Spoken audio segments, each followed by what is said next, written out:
Assalamualaikum warahmatullahi taala wabarakatuh. Perkenalkan, nama saya Egi Nugraha dari kelas 12 IPS 2. Di sini saya akan menjelaskan atau mempresentasikan sedikit sejarah tentang kota Yogyakarta.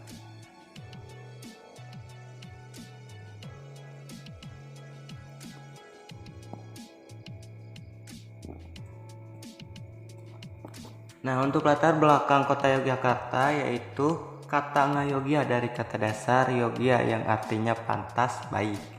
Ngayogya artinya menuju cita-cita baik dan sejahtera. Nah, untuk Ngayogyakarta artinya mencapai kesejahteraan bagi negeri dan rakyatnya. Daerah istimewa Yogyakarta ini juga adalah provinsi tertua kedua di Indonesia setelah Jawa Timur yang dibentuk oleh pemerintah negara bagian Indonesia. Provinsi ini juga memiliki status istimewa atau otonomi khusus. Status ini merupakan sebuah warisan dari zaman sebelum kemerdekaan. Di kota Yogyakarta pastinya kita sudah mengenal beberapa objek wisata. Nah, di sini saya akan menyebutkan beberapa objek wisata. Yang pertama yaitu ada Candi Borobudur. Yang kedua Candi Prambanan. Yang ketiga yaitu ada Keraton Yogyakarta. Yang keempat Museum Dirgantara, dan yang terakhir atau kelima yaitu Taman Pintar Yogyakarta. Nah, di sini saya akan menjelaskan satu persatu sejarah dari objek wisata tersebut. Yang pertama ada Candi Borobudur. Nah, untuk sejarah singkatnya, Candi Borobudur dibangun sekitar tahun 800 Masehi atau abad ke-9. Candi Borobudur dibangun oleh para penganut agama Buddha Mahayana pada masa pemerintahan Wangsa Selendra. Pendirinya yaitu Raja Samaratungga yang berasal dari dinasti Sailendra. Salah satu peninggalan budaya tersebut di dunia ini terletak kota Magelang, Jawa Tengah. Nah, untuk keberadaan Candi Borobudur secara geografis terletak di antara beberapa pegunungan dan terdapat di sekitar aliran Sungai Progo dan Elo. Penemuan Candi Borobudur sendiri berawal dari perjalanan yang dilakukan oleh Sri Thomas Stampor Raffles ke kota Semarang. Nah, untuk Candi Borobudur ini ditetapkan sebagai warisan dunia oleh UNESCO pada konferensi 15 di Prancis untuk ditinjau dan diawasi. Kita lanjut ke bentuk bangunan Candi Borobudur. Nah, di sini ada beberapa bentuk bangunan Candi Borobudur. Yang pertama ada Kamadhatu. Apa itu Kamadhatu? Kamadhatu yaitu bagian tingkat pertama hingga tingkat ketiga dari Candi Borobudur, memiliki relief Karawibahanga yang menggambarkan pada umat manusia. Nah, itu tadi bentuk Kamadhatu. Yang kedua yaitu bentuk bangunan Rupadhatu. Nah, bentuk bangunan Rupadhatu yaitu bagian tingkat keempat hingga keenam candi yang memiliki relief Lalitapistara dan Jatakmala yang menggambarkan kisah hidup Sang Buddha. Yang ketiga itu ada Arupadhatu. Bentuk bangunan Arupadhatu yaitu bagian atap candi tingkat ke-7 hingga ke-10. Pada bagian ini tidak ada relief namun memiliki banyak stupa yang menggambarkan pencapaian sempurna untuk umat manusia. Kita lanjut ke objek wisata yang kedua yaitu ada Candi Prambanan. Nah, untuk sejarah singkatnya mengenai Candi Prambanan yaitu dimulai pada masa pembangunannya di abad ke-9 Masehi. Tepatnya pada tahun 850 Masehi oleh Rakai Pikatan yang kemudian dikembangkan diperluas oleh Balitung Mahasambu pada masa kerajaan Medang Mataram, seperti yang tertera pada prasasti Siwagra. Nah, pembuatan Candi Prambanan dipercaya sebagai bentuk persembahan kepada 3 dewa utama Hindu atau Trimurti yang terdiri dari Brahma, Wisnu, dan Siwa. Dugaan tentang pembangunan Candi Prambanan ini didasarkan pada isi prasasti Siwagra yang ditemukan di sekitar Prambanan. Prasasti berangkat tahun 778 Saka atau 856 Masehi. Ini dibuat pada periode kepemimpinan Rakai Pikatan seperti dikutip dari Lama Borobudur Pra. Nah, kita lanjut ke komplek yang ada di Candi Prambanan, yaitu terdiri dari 6 komplek. Yang pertama ada Candi Trimurti. Nah, Candi Trimurti ini terdiri dari beberapa candi, yaitu ada Candi Siwa, Candi Wisnu, dan Candi Brahma. Jadi Candi Trimurti ini terdiri dari 3 candi. Yang kedua yaitu Candi Wahana. Candi Wahana ini sama seperti Candi Trimurti. Ada beberapa, yaitu Candi Nandi, Candi Garuda, Candi Angsa. Yang ketiga ada Candi Apit. Apa itu Candi Apit? Candi Apit terletak antara barisan candi-candi Trimurti dan candi-candi Wahana di sisi utara dan selatan. Yang keempat ada Candi Kelir.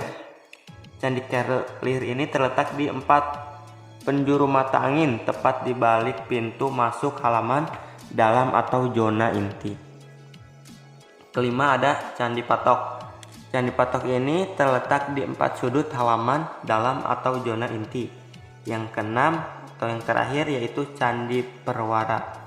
Apa Candi Perwara? Candi Perwara yaitu tersusun dalam 4 barisan konsentris dengan jumlah candi dari barisan terdalam hingga terluar 44, 52, 60, dan 68.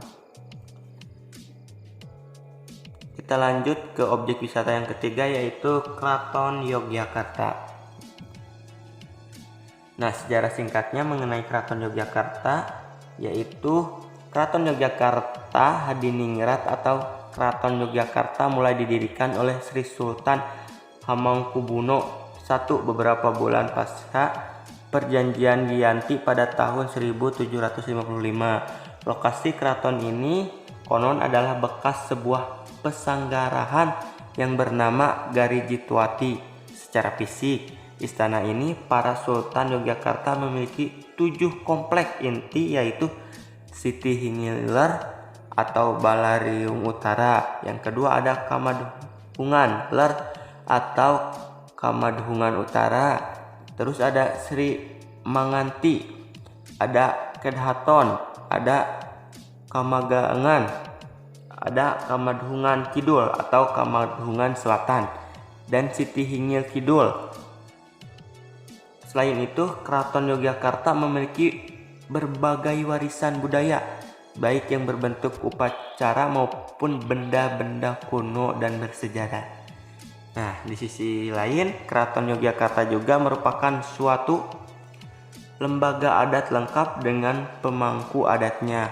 Nah, oleh karena itu, tindaklah mengherankan jika nilai-nilai filosofi begitu pula mitologi menyelubungi Keraton Yogyakarta. Dan untuk itulah pada tahun 1995 komplek Keraton Yogyakarta Hadiningrat dicalonkan untuk menjadi salah satu situs warisan dunia atau UNESCO. Nah, kita lanjut ke fungsi Keraton Yogyakarta. Di sini saya akan menyebutkan 3 fungsi Keraton Yogyakarta. Yang pertama, sebagai tempat raja dan kerabatnya. Yang kedua, sebagai tempat wisata. Yang ketiga, sebagai museum kebudayaan Jawa. Kita lanjut ke objek wisata yang keempat, yaitu Museum Dirgantara. Nah, untuk sejarah singkatnya, mengenai Museum Dirgantara, yaitu museum ini telah diresmikan pada tanggal 4 April 1969 oleh Panglima Angkatan Udara Laksmana Rosmin Nurjadin atas gagasan pimpinan TNI AU atau Angkatan Udara. Maka didirikanlah Museum Pusat TNI AU Dirgantara Mandala sebagai tempat satu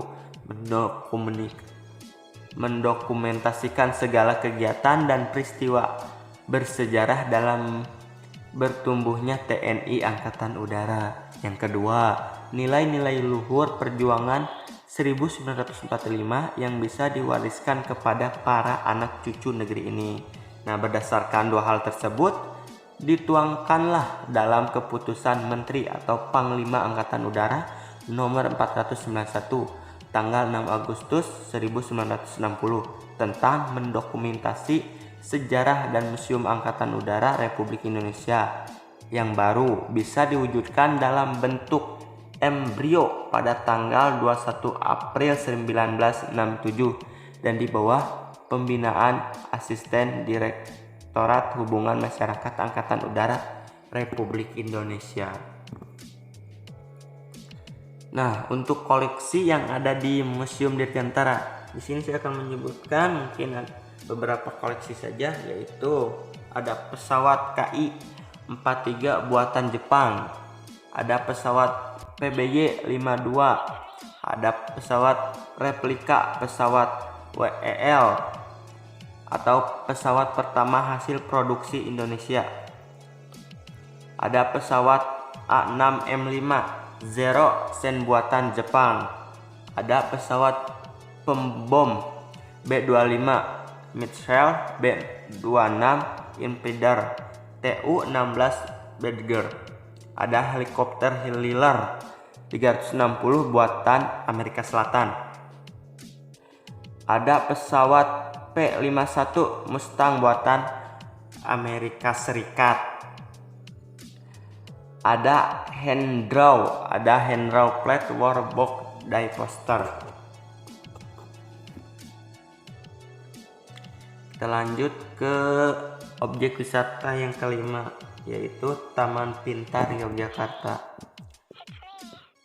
Nah, untuk sejarah singkatnya mengenai Taman Pintar Yogyakarta, yaitu didirikan sekitar tahun 90 untuk mengimbangi adanya ledakan teknologi informasi. Tujuannya supaya kreativitas anak lebih terasa karena adanya teori dari sekolah yang ditampilkan dalam peraga nyata bisa dilihat dari taman bermain ini. Taman Pintar Yogyakarta memiliki beberapa wahana edukasi yang terbagi dalam beberapa tempat. Pengunjung dikenakan tiket tambahan jika ingin menikmati wahana tersebut. Karena tidak termasuk tiket masuk, terdapat kampung kerajinan, playground, hingga wahana bahari. Nah, di sini saya akan menyebutkan wahana-wahana Taman Pintar. Ada Science Teacher, ada wahana bahari, ada zona pengolahan sampah, ada gedung oval, ada planetarium, ada gedung kotak, ada gedung PAUD, ada zona perpustakaan Taman Pintar. Nah, itu mungkin saja dari saya untuk menceritakan atau mempresentasikan tentang kota Yogyakarta dan sejarah-sejarah objek wisata yang ada di Yogyakarta.